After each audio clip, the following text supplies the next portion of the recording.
Welcome to the Freelance Unlocked Behind the Scenes series, where I'm showcasing the amazing people who will be at a Freelance Unlocked Conference, the first and the best conference for freelancers that is made with love, and it'll take place in Berlin on May 14th, 15th, 2025.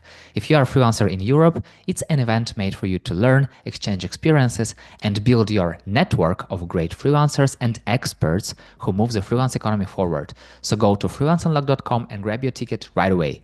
My name is Yuri. I'm a community builder at Freelance Unlocked, and my guest is Dr. Hubert Staudt, an experienced manager and CEO of Top IT Services AG and the quality leader in IT recruitment. So, Dr. Hubert, welcome. Thank you. Yeah, good marketing pitch. Thank super you. Happy to Glad to meet be you. here. Yes, it's our first encounter. I would love to learn so much from you. So let's start from the beginning. So how are you connected with the freelance world?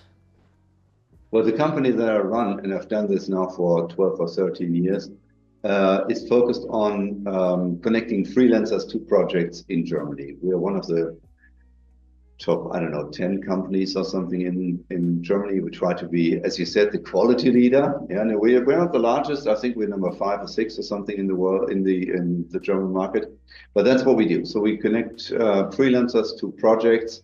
We do about 100 million in sales. We're going to merge with another part of our company group, so we'll grow to 130, 140 this year. So you totally know a lot about the freelance economy, and I'm curious, what is your take on current state of freelance economy and how it will develop in the near future? Yeah, thanks. Good question. Well, the business in itself is in transition, of course. There's a lot of things going on there at the moment, more than usual. And a year ago, I started an initiative called Freelance Business Mastery, because coming out of a dialogue with a couple of freelancers that we've been working with for 5 and sometimes 10 years, I get feeling that they had a really hard time last year, filling the project pipeline. One of the guys said the struggle for projects is getting tighter and tighter. So I started the process with a core group of 25 freelancers. And that's our expert advisory board. That's what we called it.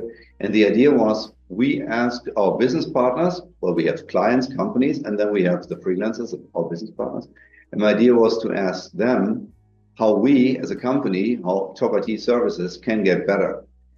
But once we started the dialogue, I noticed that they really had a hard time finding projects, finding interesting projects, finding good money for it. And so I started an initiative that you see in the video here behind me, the Freelance Business Mastery, which is helping freelancers to do their business better. It's not about coding, it's not about IT, but it's about the business of being a freelancer. And what is one thing that freelancers you've met are missing in creating a good freelance business? It's actually a couple of things. First of all, the realization, and you said that pre-taping, the realization that as a freelancer, first of all, you're a business person, right? And mostly that takes some time to settle in. Most people are focused on what they do. They do IT security, they do Java, they do SAP or whatever, digitalization. And once you're in the game of finding new projects, you find out that's all good and fine, what you can do. But the real struggle is to make a business out of it. To have a pipeline of projects, to have a network of customers, of agencies that you go through. And that's how we started this initiative of struggling what we see the 6 main challenges. And let me just quickly run through them. First of all, first challenge is, of course, what is your business strategy? And probably you can't see it in the video very well, but it's all about matching what you can do with the market. And we found out through a seminar series, actually match it with your passion. Right? We are also, intellectual people, and we all try to be rational and stuff. But it turned out that having a passion of what you do is very important, apparently. And the seminar series, before I go to the other 5 topics, started out, and we thought we had a small group, a couple of dozen people, but all in all, we reached over 2,000 freelancers with our seminar series. So it seems to be a hot topic. So first of all, you need to know what is your business strategy, and then second, once I know what I want to do, and once I know where my market is, who is buying and why and what am I offering, then the second part is how do I make myself known, which is called marketing. How do I market myself? And most people that we talk to, it's 85% men and 50% women, I'd say. But most of the people we talk to, they don't like marketing. And the only thing that they don't like, or is that even more or less, that they don't like even less, is actually sales. So that is 2 really, really unpopular topics. And that's the third thing. Marketing is, how do I make myself seen? What is my brand actually? And then sales, the difference between marketing and sales is, how do I overcome the first no? The first no. So how do I negotiate? And how do I actually say no to projects that don't fit my strategy? That's actually quite tough. So, and the fourth point is, once I'm in the game and I have business, how do I scale up? Do I really have the only option, this storyline trading, time for money? Is that my only option? Can I scale with other people, with projects instead of time?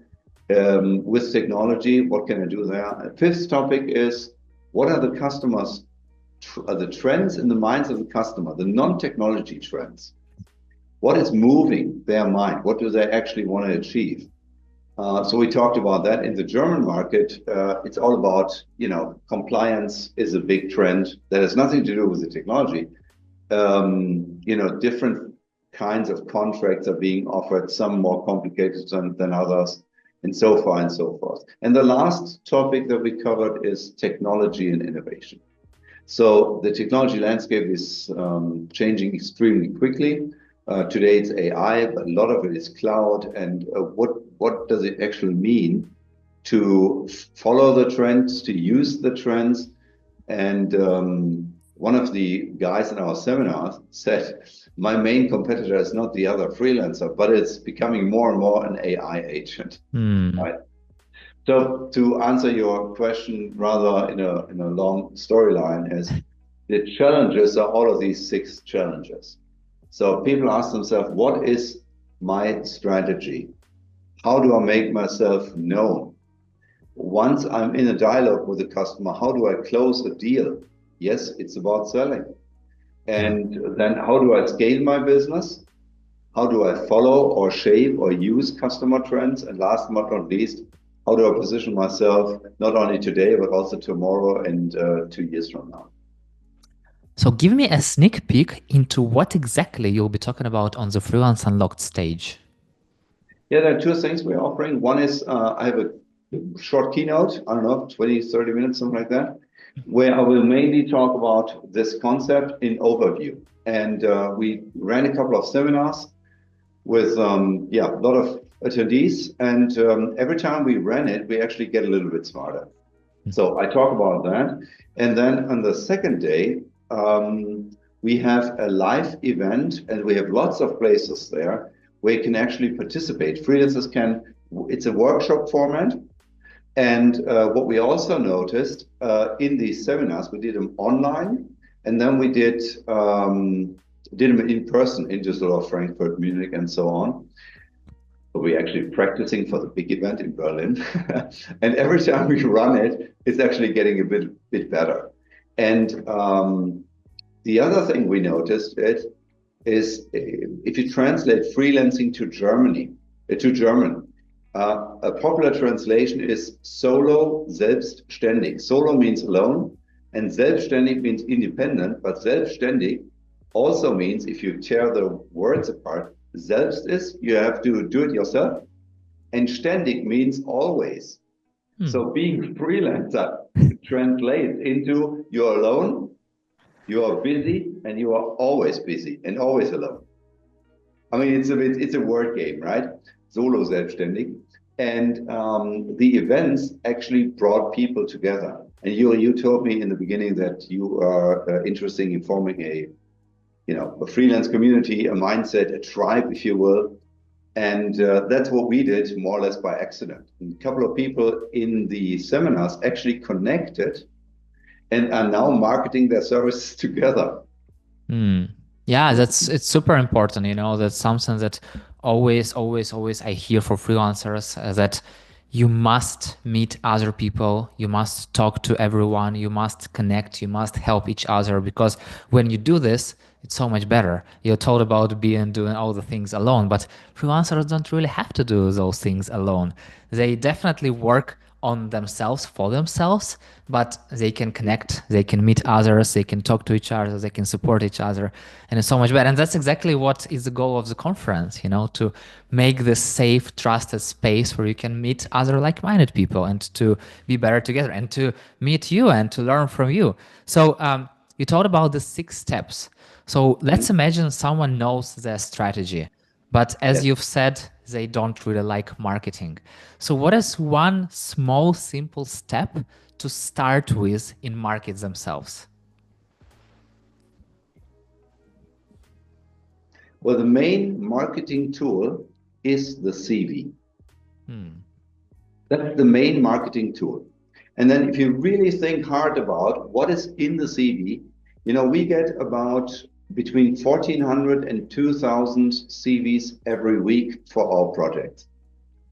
Unfortunately, we don't sell them all, right? We only sell a small fraction. But I would say 70% or sometimes even more of these CVs are terrible. Terrible. If you say on a 10 scale, 10 is a perfect CV, really 70% are below 5. Wow. So if you want to focus on one thing, focus on the CV, because the CV is the main instrument. And then once you have that, you can start marketing. If you don't have that, because the CV is sort of the other side of the coin of what you want to do, of how do you understand the customer's problem. And it's not about you. It's not what you did 1988. Well, you probably didn't do much in 1988, right? You're young. I But was born, yeah. no, I'm in my mid 50s, and a lot of the freelancers that we connect are not 29, right? Mostly people are, in their early 30s and then up to the mid 60s, right?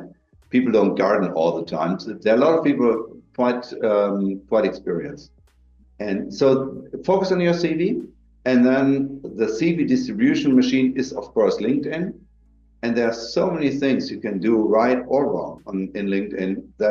We had separate topics on this with a couple of hundred people just following our LinkedIn tips. There's so much to learn. Give me a quick look on how good CV looks like. Let me start the other way, right? What does 60, 70% of the CVs look like? They talk about themselves. They talk about where they grew up, what they did in their youth, where they studied, what was the main topic of the study, what was the secondary topic of the study, were they in the rowing team, Nobody cares. Nobody cares. And customers are like us. Customers are interested in 3 things: me, myself, and I. Me, myself, and I. My project, my career, my company, my project, my problem. That's what the customers are thinking about. Rightly so. They pay money. So the CV should address the problem people are able to solve. And that's all. I don't know if you know this book from Dale Carnegie. It's like 100 years old. This is How to Win Friends book. And he says at one point, I prefer strawberries to worms. I personally do that. But when I go fishing, I actually take worms. Yeah. That's a good CV. Don't take a strawberry when you want to fish.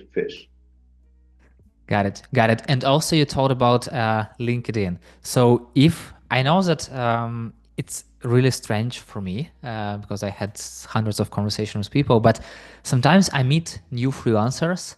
They might be very good, experienced professionals, but when I open their LinkedIn, it's blank. It's nothing. It's just their name. Sometimes it's even no photo inside. So, what is one thing people must do to have a good LinkedIn profile?